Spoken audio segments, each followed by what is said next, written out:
Saudações, gente bonita, Mestre Leider aqui falando. Em Goiás, 7 horas da manhã, 18 graus. Está uma manhã bonita.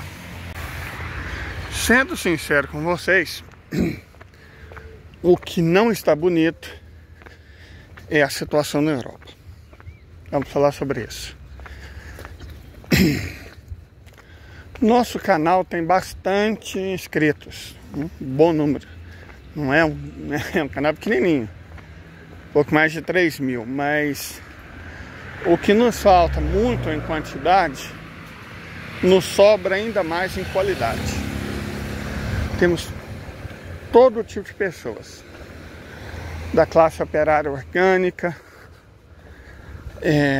pessoas que moram em todos os cantos do Brasil e no exterior, de todas as formações e de quase todas as convicções políticas. Evidentemente nós não temos aquelas que nós não simpatizamos por princípio, né? Não há faixas aqui. Ok. Por que eu digo isso? Ontem eu fiz um vídeo, eu faço sempre, né? Comentando sobre a situação lastimável da Europa, que ela parece estar disposta a se sacrificar pelos Estados Unidos ou pelo capitalismo americano. O que faz sentido porque, bom, desde a Segunda Guerra Mundial, quando os Estados Unidos invadiram a Europa, eles nunca mais saíram de lá. Os Estados Unidos chegaram no Reino Unido ainda em 42, há mais de 80 anos, e nunca mais saíram. No transcorrer da Segunda Guerra Mundial, eles ocuparam todos os países da Europa Ocidental e só saíram da França. Perdão. Só saíram da França. A Alemanha continuou ocupada, a Itália continuou ocupada.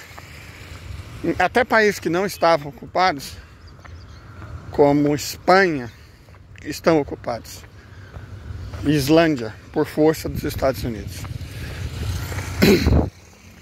E quando eu falo ocupação, não é só militar, não.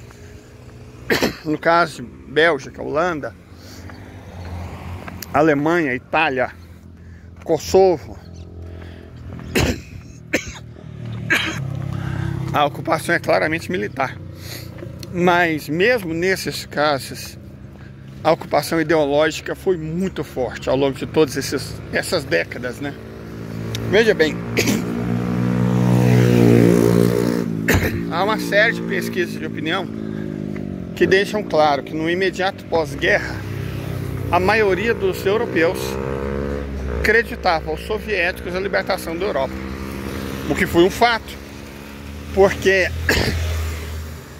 os Estados Unidos não desembarcaram na Normandia ou na Sicília para deter os nazistas. Eles embarcaram lá para deter os russos. Quando os russos venceram a Batalha de Stalingrado, aí todos os faróis do capitalismo americano foram acesos. Eles adiaram ao máximo entrar na guerra. Não é porque eles eram pacifistas, é porque eles esperavam que a União Soviética fosse destruída pelos nazis. Depois da Batalha de Stalingrado, quando ficou claro que era o contrário que iria acontecer, aí eles resolveram entrar. Porque se não entrasse, fatalmente, como da outra vez, né? Da vez anterior, nas guerras napoleônicas, as tropas russas entrariam de novo em Paris. E já que estava em Paris, já podia eliminar o fascismo da Espanha e de Portugal e de Roma. Para evitar isso, os Estados Unidos intervieram e entraram. Então começa aí uma batalha ideológica. A recuperação econômica da Europa, o famoso plano Marshall, foi muito interessante. Muita gente fala sobre ele, mas não explica os detalhes. É nos detalhes que o inferno se encontra, né? É nos detalhes.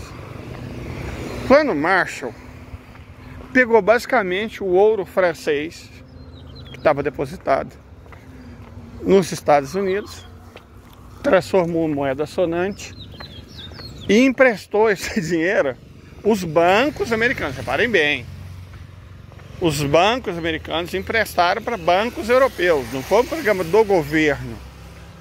Não foi um programa do governo, certo? Os bancos norte-americanos emprestaram o dinheiro para os bancos europeus. E a partir disso, inicia-se a reconstrução econômica. Nossa, que de cachorro. A reconstrução econômica da Europa. É claro que os Estados Unidos ajudaram, principalmente a reconstrução dos países capitalistas. Inclusive, sobre isso, dê uma olhada nisso aqui.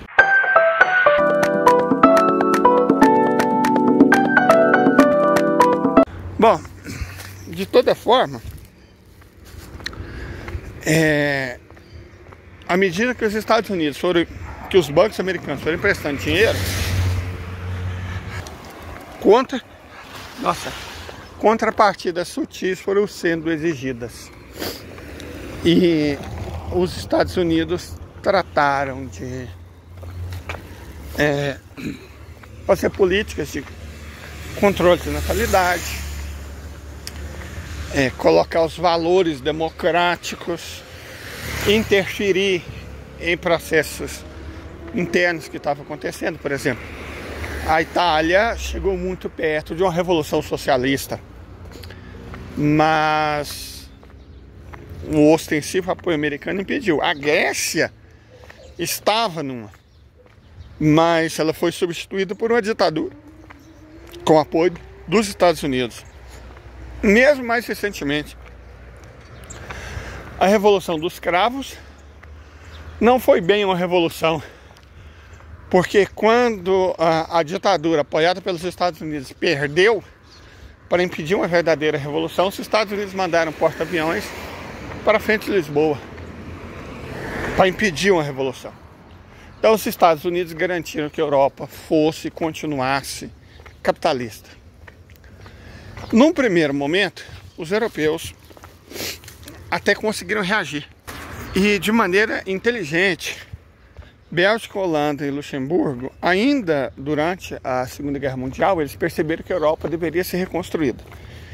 E para isso precisariam de carvão e aço. E de um subproduto do calcário, do carvão, chamado cimento. Então eles montaram um oligopólio chamado Benelux, para permitir a livre circulação de matérias-primas entre esses países, porque fazia muito sentido. Luxemburgo tinha grandes reservas de ferro, a Bélgica tinha grandes reservas de carvão, a Holanda tinha capitais. Então, se os três se unissem, as três economias pequenas, se os três se unissem e permitissem a livre circulação, eles conseguiriam produzir carvão, aço e cimento, não só para a própria reconstrução, como para vender para os demais países europeus. Então isso eles fizeram, Benelux, ainda em 1944. Vendo que era bom, em 1952, os países criaram a Comunidade Europeia do Carvão e do Aço.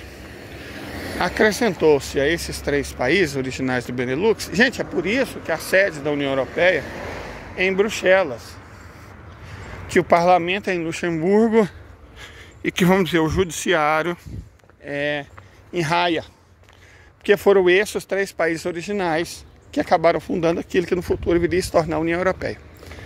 Mas vamos lá, em 52 cria-se a Comunidade Europeia do Carvão e do Aço, reunindo, além dos três membros originais, dois países derrotados, Itália e Alemanha Ocidental, e a França. Então foi a primeira vez que o antigo eixo, Alemanha Ocidental e Itália, foram incorporados ao panorama europeu geral. Iniciativa de Charles de Gaulle, que entendia que se a Europa continuasse dividida, ela rapidamente se transformaria em colônia dos Estados Unidos. Charles de Gaulle era um político muito inteligente e astuto, desses que, bom, a França ainda tem, mas o resto da Europa não mais. Ok. Deu resultado, a Comunidade Europeia do Carvão e do Aço. E aí, em 1957, esses países assinaram o Tratado de Roma, que criou o Mercado Comum Europeu. É importantíssimo dizer que a União Europeia não é uma evolução do Mercado Comum Europeu. A União Europeia extinguiu o Mercado Comum Europeu. O Mercado Comum Europeu era só um mercado, certo? Inclusive com as chamadas 4 liberdades: livre circulação de pessoas, de capitais, de mercadoria, né? Pessoas entram na categoria mão de obra, e de informações. Então, era um mercado. O Mercado Comum Europeu era um mercado. Não tinha essa de moeda única, não, era um mercado. Era encarado como um mercado.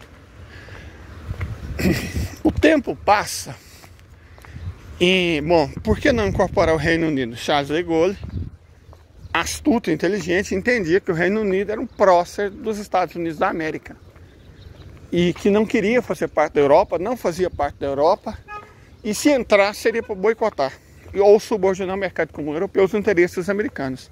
Batata.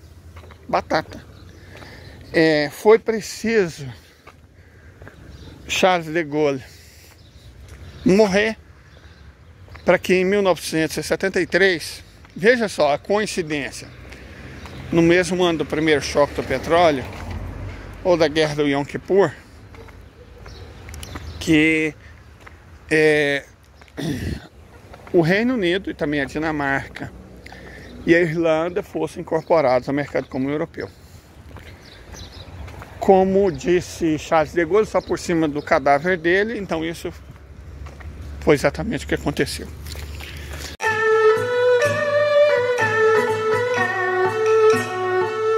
Bom, o Mercado Comum Europeu, ele começa a defender valores, que são os valores americanos, né? E eles permitem que a Grécia, que era uma ditadura, quando deixa de ser uma ditadura, em 1981, ingresse. Em 1986, olha, já estamos na aurora do século XXI. Em 1986, Espanha e Portugal, que também eram ditaduras, né? Portugal deixou de ser depois da Revolução dos Cravos. E a Espanha, depois do passamento para o inferno de Carreiro Blanco e de Franco, Portugal e Espanha foram aceitos no Mercado Comum Europeu. Era a Europa dos 12. Só que os americanos, que já tinham conseguido inserir o Reino Unido, tinham planos, claro, eles tinham planos.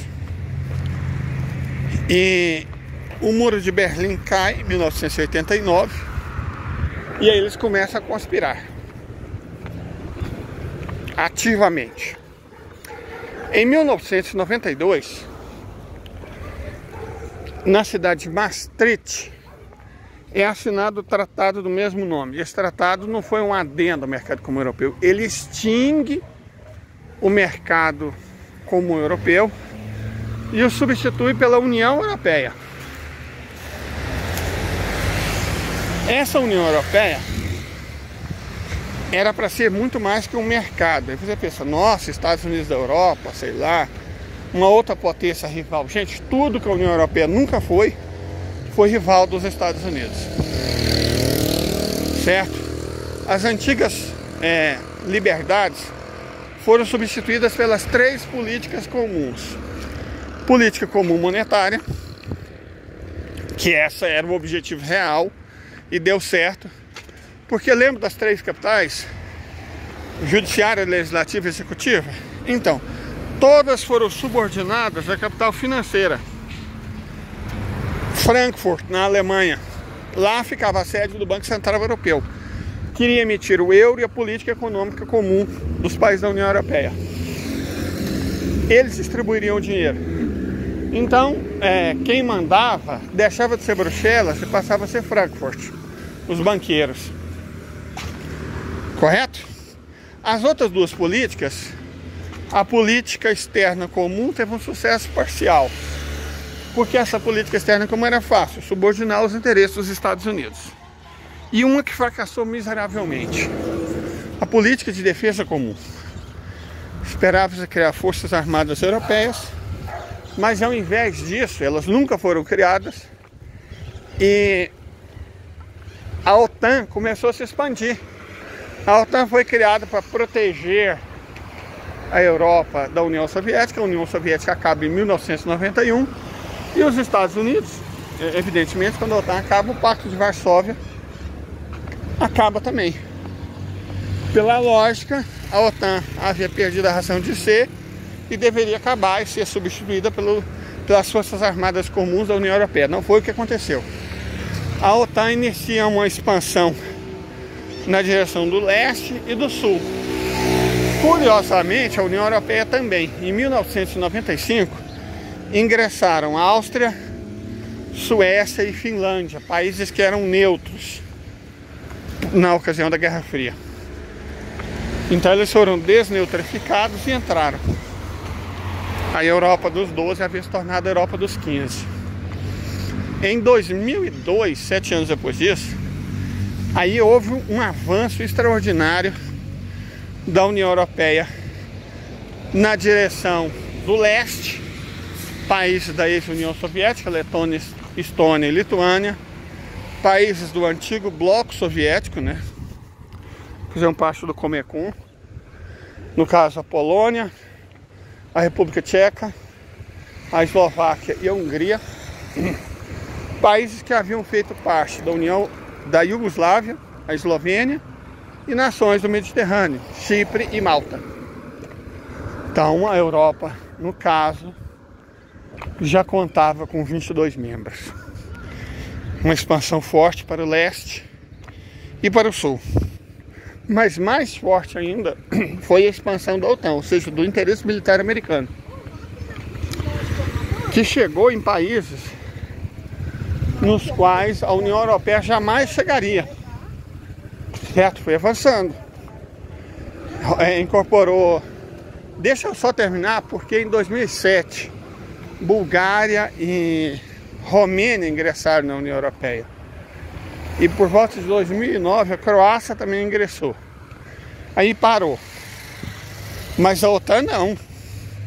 A OTAN, além de todos esses países e outros que não estavam, como a Noruega, nunca entrou na União Europeia porque ela não é besta, a OTAN passou a incorporar todos os países da ex-Jugoslávia, com exceção da Sérvia, a Albânia, e avançou muito na direção do leste. Perfeito? Então, os interesses dos Estados Unidos estavam salvaguardados do ponto de vista financeiro por Frankfurt, que era quem mandava na União Europeia agora, e do ponto de vista militar pela OTAN, que com sede em Bruxelas. Na época, na cidade de Mons. Mons depois acabou se tornando um bairro de Bruxelas, mas era uma cidade independente. De toda forma, a subordinação da Europa estava quase completa. Faltava uma coisa: o Tratado de Lisboa. O Tratado de Lisboa foi o fim da democracia na Europa. Toda essa situação que vocês veem agora, de governos abertamente hostis à própria população e que conspiram contra a própria gente, só foi possível graças ao Tratado de Lisboa. O Tratado de Lisboa, na prática, colocava a legislação e as ações da União Europeia acima dos Estados nacionais. Ou seja, ela acabou com a independência dos países europeus e acabou com a democracia também. Porque os governantes da União Europeia não são eleitos. Eles são escolhidos. Ursula von der Leyen nunca foi eleita por europeu algum. Certo? Para dar um exemplo. Então, o Tratado de Lisboa acabou com a democracia dos países individualmente. Quer dizer, acabou não, mas tornou ela inútil, já que não manda, tem que ser subordinado à Europa. O que acontece? O último país a ser aprovado, ela foi negada uma vez na Holanda, outra na Irlanda. Pressões foram feitas, aumentadas, e finalmente Holanda e Irlanda aprovaram o Tratado de Lisboa e acabaram com a independência dos países europeus. Aí pronto, a Europa estava completamente subordinada aos interesses do grande capital e dos Estados Unidos. Então, como a gente viu, o Tratado de Lisboa acaba com... Formalmente, a Europa ainda é democrática, mas não. Já que as eleições lá não significam nada, na medida em que as decisões dos Estados nacionais passam a valer menos do que as decisões da Comissão Europeia, que não é eleita.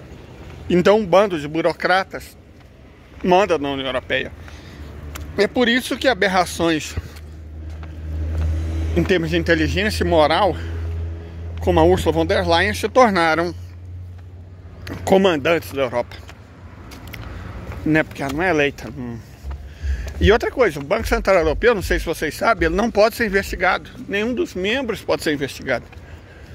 As ações dele não podem ser questionadas, só obedecidas. Assim como as decisões da União Europeia. Então, como eu disse, as eleições na Europa se tornaram apenas uma farsa para manter as aparências. Certo? E outra coisa, se vocês repararem, uma série de medidas extremamente autoritárias foram tomadas por países europeus nos últimos anos. Isso em consonância com a direção da Comissão Europeia. Você vê as sanções contra a Rússia. Sanções contra a Rússia. Sanções contra a Rússia prejudicaram enormemente a economia europeia. Destruíram a economia de vários países. A Alemanha, inclusive. Não só da Alemanha. Destruíram a Inglaterra, o Reino Unido. Uma série de países tiveram a economia destruída pelas sanções. A Rússia ficou ótima. Foram os europeus que se lascaram. Certo? E agora, mais uma vez, a liberdade de expressão não existe mais. A Alemanha, por exemplo, você não pode mais defender a Palestina. Você não pode mais lutar contra o sionismo, porque eles equipararam o anti-sionismo ao antissemitismo. E 40% das pessoas presas por crime de ódio hoje na Alemanha são judeus, que se opõem aos sionistas. A Europa virou tão cachorrinha fraudiqueira dos Estados Unidos que ela defende o Estado ilegítimo com mais força, virulência, do que os próprios Estados Unidos. Certo? Essa que é a questão. Essa hipocrisia já foi denunciada várias vezes, mas vamos denunciar mais uma vez. E agora, e eu quero ver se eu falo isso na live de hoje, se eu aprofundo esse assunto, a Europa está disposta a dar mais um passo grande na direção do abismo que ela mesma cavou para si. Eu já venho falando, não só eu, né? Analistas muito melhores também já vem falando há algum tempo, que a Europa parece estar se encaminhando para uma guerra direta contra a Federação Russa. Polônia, Alemanha, Finlândia, os 3 patetas do Báltico, Suécia, Noruega, o Reino Unido muito, tem adotado políticas hostis de confronto com a Federação Russa. E tem avisado que vão intervir na Ucrânia para salvar os ucranianos e a Europa do povo russo. Cara, como se a Rússia tivesse interessado na Europa. A Rússia tem 1/5 dos recursos naturais da Terra e energéticos, né? Por que ela precisa de um continente que não tem minério, não tem solos férteis, não tem fontes de energia? O que ela vai querer com a Europa? Certo? Mas, assim, o argumento, que na verdade é americano, é de que a Rússia é o mal e quer dominar a Europa. E aí, na Alemanha, como disse lá no começo, quando eu falei que pessoas de todos os tipos de lugares frequentam o bom ambiente desse canal, uma inscrita nossa que mora na Alemanha falou: cara, eles estão começando a preparar o povo aqui para que a Europa entre no conflito. Ele falou: a Ucrânia, que está nos defendendo, está ficando sem mão de obra. Eles mandaram todas as armas, munição, equipamento que tinham, ficaram sem. E agora, e claro, a Ucrânia perdendo, né? E atualmente a Ucrânia, a frente oriental da Ucrânia, está para desabar. Está para desabar. A perda de Chazov Yar colocou a frente oriental ucraniana numa situação absolutamente crítica. Crítica.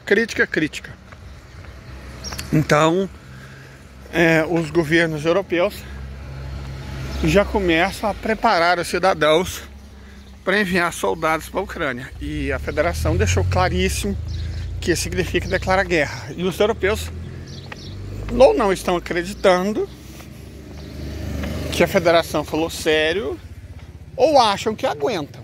Cara, a OTAN inteira, incluindo os Estados Unidos, produz menos munição que uma das 3 fábricas de granadas da Rússia.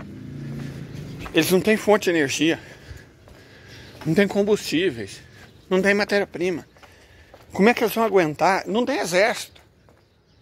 Como é que eles vão aguentar uma guerra contra a federação? E eles acham, talvez, que contra eles vão lutar do mesmo jeito que estão lutando contra os ucranianos. Porque são irmãos que os russos encaram como guerra civil. Por isso eles estão lutando até com delicadeza. Se eles forem pro pau contra os europeus, não vai haver delicadeza. Vai haver quinjal, vai haver circo, se for preciso, bomba atômica. Os europeus parece que não estão querendo ver isso. Sabe, eles estão num estado de negação completa da realidade. Que se eles forem para cima da Rússia, a Rússia vai para cima deles. E não vai como está indo para cima da Ucrânia. Vai de maneira devastadora. O Putin já disse isso várias vezes, Medvedev já disse, todo mundo já disse. Eles não vão nem ver quando os ataques chegarem. Então, hoje à noite, se tudo der certo, daqui eu tenho que esperar um pouco. Depois eu tenho que pegar o terno que chegou do número errado, e lá nos Correios, fica bem longe. Trocar, né, enviar de novo. Mas hoje à noite, tudo dando certo, eu quero fazer uma live sobre isso, porque a situação na Europa está ficando crítica e perigosa, muito perigosa. Eu não sou catastrofista, vocês sabem disso, mas o mundo está correndo riscos. A Europa está correndo muitos riscos, e o pior de tudo, riscos absolutamente desnecessários. Está correndo risco pelos outros. Mas enfim, né? O Ocidente teria que acabar de algum jeito, de alguma maneira. Pela própria estupidez, me parece poeticamente correto. Até mais, tenham um bom dia.